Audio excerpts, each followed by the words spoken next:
રામાયણ અને મહાભારત મહાકાવ્યો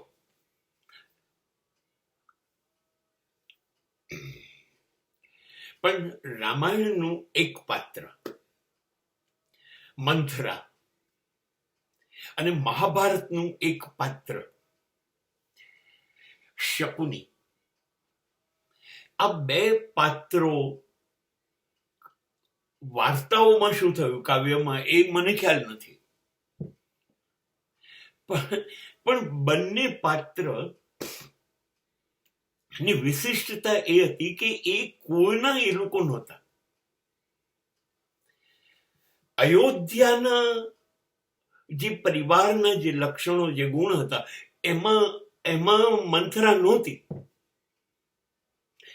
દશરથની પત્ની કૈકેયી જ્યારે આવી ત્યારે એ પોતાની દાસી તરીકે લઈ આવેલી, એટલે બહારનું પાત્ર હતું. અને એવી રીતે મહાભારતમાં ગાંધારી ધૃતરાષ્ટ્રને પરણે છે ત્યારે એના ભાઈને લઈને આવે છે, શકુનીને. બંને પાત્રો બહારના હતા અને બહારના માણસોએ અંદરની દુનિયા ખરાબ કરી.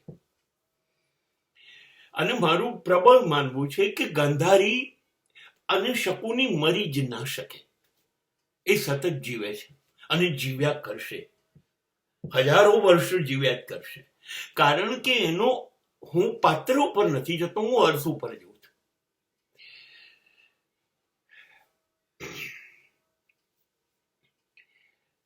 શકુની એટલે લુચ્ચાઈ, માત્ર લુચ્ચાઈ. અને મંથરા એટલે માત્ર ઈર્ષા.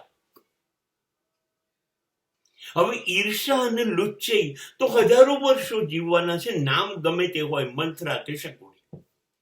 અને આજના સમાજની અંદર દરેક ઘરમાં, દરેક કુટુંબમાં ક્યાંક ને ક્યાંક મંથરા અને ક્યાંક ને ક્યાંક શકુની જીવે જ છે. અને કોઈ જગ્યાએ રામ રાજ્ય કે સારી સ્થિતિ પેદા થવા નથી દેતા. એ જે સીધા સાદા માણસો હોય એના મગજની અંદર કાન ભંભેરણી કરી અને એને મોટો લાડુ બતાવે, મોટો લાભ બતાવે અને કુટુંબમાં વેર ઝેર પેદા કરાવે. હું આજે પણ આવી વેર ઝેર પેદા કરાવનારી ઢગલાબંધ સ્ત્રીઓ અસ્તિત્વમાં છે એવું પાક્કા પાયે માનું છું. અને આ લોકોએ કેટલા કુટુંબને બરબાદ કર્યા છે, કેટલા સંબંધોને ખરાબ કર્યા છે. અને એવી રીતે સતત રમતો રમ્યા જ કરવાની. આને ના આપવું પડે, આની પાસેથી લઈ લઈએ, કેવી રીતે મળીએ, આનું કેવી રીતે ઉડાડી દઈએ, આનો હક, બસ આ કરનાર માણસ આજે બધી જગ્યાએ જીવે છે. દરેક ઘર પાસે ક્યાંક લુચ્ચાઈ છે. અને મને તો એવી પાકી ખબર છે કે ઘણી વખતે મંથરા અને શકુની એક જ માણસમાં જોડે જોવા મળે. એ લુચ્ચાઈ પણ કરતો હોય અને ઈર્ષા પણ કરતો હોય અને કાન ભંભેરણી પણ કરતો હોય. આ બે પાત્રો એવા છે. કેમ કે ભરતને તો ગાદી જોઈતી જ નહોતી. રામ રાજ્ય સવારે સ્થપાઈ જાત. બે ભાઈઓ વચ્ચે કોઈ તકલીફ નહોતી.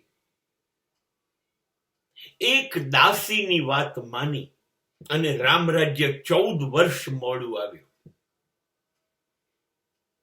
અને એ જ નારાયકી મહાભારતમાં થઈ. અને ત્યારે ધર્મરાજનું રાજ્ય 12-14 વર્ષ પછી મોડું આવ્યું. એટલે સમાજમાં, આજના સમાજમાં મંથરા ને ભૂલી જાઓ, શકુનીને ભૂલી જાઓ. તમારી આજુબાજુ કુટુંબમાં આવા માણસો છે જ, બિલકુલ છે. અને કાં તો એક જ માણસમાં આવા ગુણ છે જે તમને તમારા માણસોથી જુદા પાડશે, તમારું કુટુંબ તોડી ફોડી નાખશે. કદાચ એક જ માણસમાં બંને હોય, જીવતા એવું પણ બને, અને આવા જુદા જુદા માણસો પણ હોય જે સમયને તકની રાહ જોતા હોય. અને એમને લોકો પહેલા ગળે લગાવે છે, કેમ કે દરેક જણ લાલચું તો અંદર ખાને છે જ. અને માટે આજના સમાજમાં નહીં, કેટલા બધા વર્ષો જશે અને તો પણ મંથરા અને શકુની જીવતા રહેશે. આપણે ઈચ્છતા હોય આપણું કુટુંબ એકદમ અદ્ભુત રહે, તો આપણે ચોક્કસ આ લોકોને ઓળખી નાખવા જોઈએ. અને કદાચ આપણી પાસે મંથરા કે શકુની ના હોય તો આપણે આપણી તપાસ કરવી જોઈએ કે આપણી અંદર ઈર્ષા કે આપણી અંદર ગંદી રાજ રમત આપણી અંદર છે, તો આપણે આપણી અંદર રહેલા શકુની ને મંથરાને પણ દાટી દેવા જોઈએ, જેથી આપણા દ્વારા પણ કોઈને અન્યાય ના થાય.